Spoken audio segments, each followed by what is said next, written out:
Subscribe करें हमारे YouTube channel देवी प्रतिभा जी को और श्रवण करें भागवत कथा की महिमा का।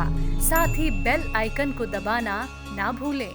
हर एक व्रत का अलग अलग नियम है, लेकिन कुछ ऐसे 10 नियम हैं, कुछ ऐसा 10 नियम है जो नियम हर एक व्रत में आपको धारण करना चाहिए। जैसे आप भोले बाबा का कुछ व्रत करते हैं तो उसका अलग नियम बताया गया। आप किसी अन्य जैसे हरिताली का तीज का व्रत करते हैं उसका अलग नियम, सोमवार के व्रत का अलग नियम, एकादशी का व्रत करते हैं उसमें अलग नियम। हर व्रत में अलग अलग नियम है, लेकिन 10 ऐसे नियम है जो कि हर व्रत में आपको इन 10 बातों का ध्यान रखना चाहिए। अब जो भी यहाँ व्रत करने वाले लोग मुझे सुन रहे हैं, मुझे देख रहे हैं अभी, तो आप इन नियम का, कोई भी व्रत करें, इन नियम का पालन करिएगा। देखिए, सबसे पहले क्षमा। आप व्रत कर रहे हो, किसी ने कुछ कह दिया, आपको कुछ उल्टा सीधा बोल दिया, तो आप व्रत के समय में क्रोध नहीं कर सकते, क्षमा करना सीखिए। आप व्रत कर रहे हैं, अगर आप क्षमा का भाव नहीं लाते, कोई कुछ कह देगा तो ऊपर से चिल्ला देते हैं, तो व्रत खंडित हो जाता है। क्षमा। दूसरे नंबर में सत्य।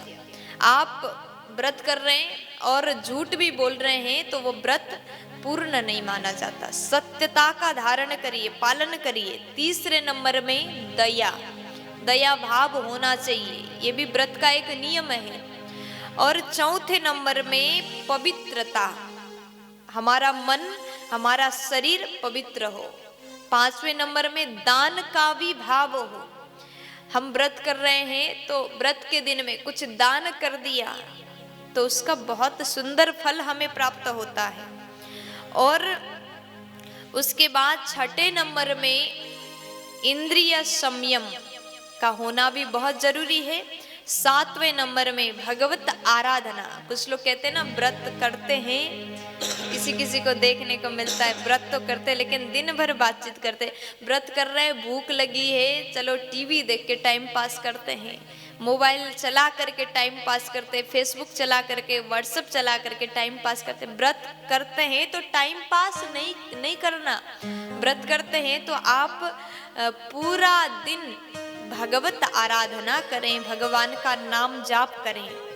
और 8वां नियम है अग्निहोत्र, आप हवन करें, ये भी व्रत का एक नियम है। और 9वें नंबर में संतोष, हमारा मन संतोष होना चाहिए।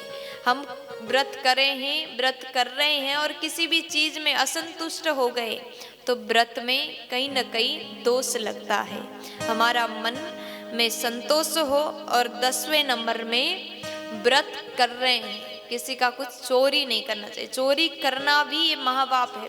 देखिए, चोरी तो कभी नहीं करना चाहिए, लेकिन व्रत वाले दिन में चुरा करके, जैसे कि होता है ना, पति के जेब से पैसा निकाले, पति को कुछ पूछे बिन कुछ कार्य करे, ऐसे चोरी वाला कार्य भी व्रत के दिन नहीं करना चाहिए। ये 10 बातें अग्नि पुराण में कहा है। क्षमा, सत्यम, दया, दानम, शौचम, इंद्रिय निग्रह, देव पूजाग्नि हरणम, संतोषो स्तेयमेव च। ये 10 नियम अग्नि पुराण में बताया गया। कोई भी व्रत करे, इन 10 बातों का आप ध्यान दीजिएगा। प्यार से बोलो, राधे राधे।